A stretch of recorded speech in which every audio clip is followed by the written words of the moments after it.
Hi everyone, I'm a historian of political thought. I have a PhD in history and politics, I write history books, I'm totally obsessed with history, and can't stop thinking about it. I really want to be able to use YouTube as a way to learn about history. After a long day of work writing history, I want to be able to just sit back, put on a video, and inject history directly into my veins so I can learn about something that is outside my area of expertise. But a problem I keep having is that a huge number of history YouTubers, both big and small, do not provide any sources. All the sources that they do provide are, frankly, not good enough, such as Wikipedia. I'm not going to name names to avoid drama, but if you watch history content on YouTube, you know what I'm talking about. For me, as a historian, this is a massive problem. If I click on a video and it has no sources in the description, I immediately shake my fist in anger and then leave. It's important to provide sources, not just to avoid plagiarism, which is obviously very important. For me, the key reason to provide sources is so that your audience knows where your information is coming from and that you're not just making it up or repeating things you vaguely remember hearing about somewhere.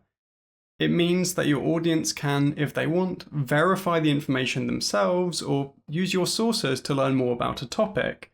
It enables the audience to make an informed evaluation of your work, such as noticing that all the secondary sources you cite are from the early 20th century, and so will most likely be very outdated compared to the latest academic literature, or that your account is only based on secondary sources and you didn't actually read any primary sources. So how do you reference? Well, there are two levels of referencing. The minimum requirement is providing a bibliography, which is just a list of all your sources in alphabetical order. But ideally, there should also be page numbers for every single claim you make, so that people can immediately find out where the information is from. So rather than just being told, yeah, I read this 300-page book, they know the specific place in that book where this paragraph is from, and they can then immediately find it. It saves people time, and it's just a nice thing to do. I, as far as possible, always provide a script in the description with full page references, and I think that should really be the norm on History YouTube. If you're not engaging in scripted content, at least a bibliography.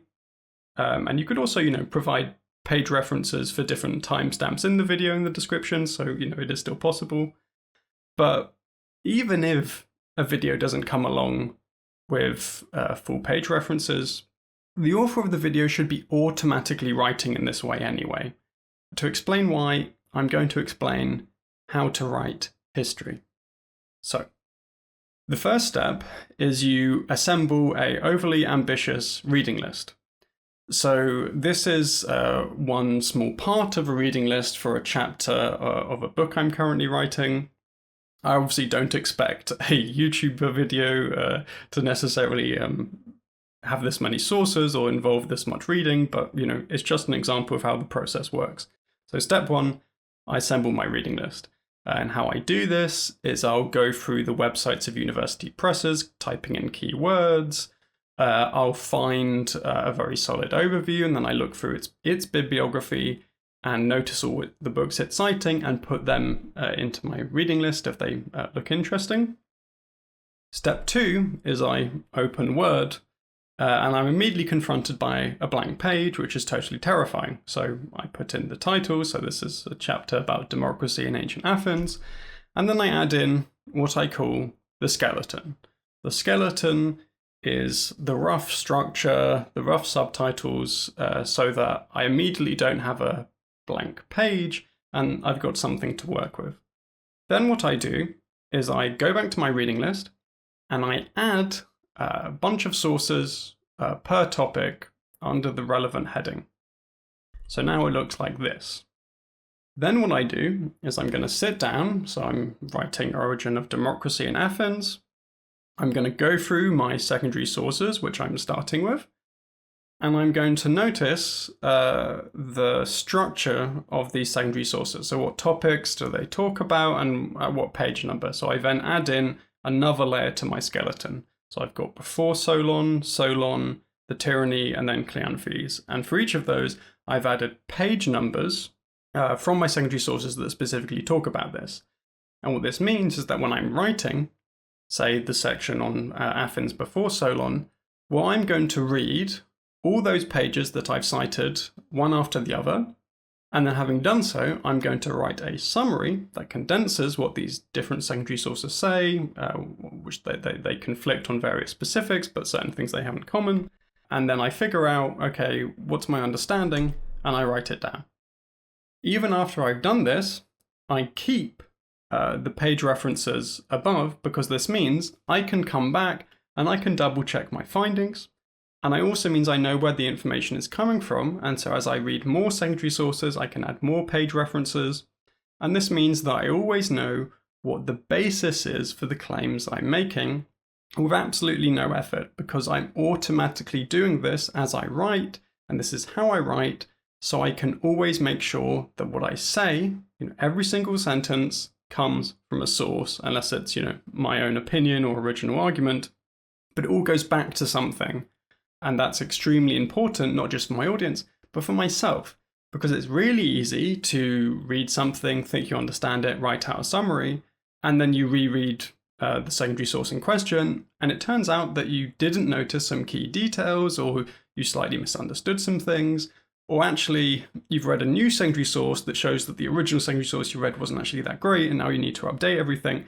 But if you know where the information is coming from, then that's an extremely easy thing to do, versus if I didn't have all this information and was just typing things as I went and was reading.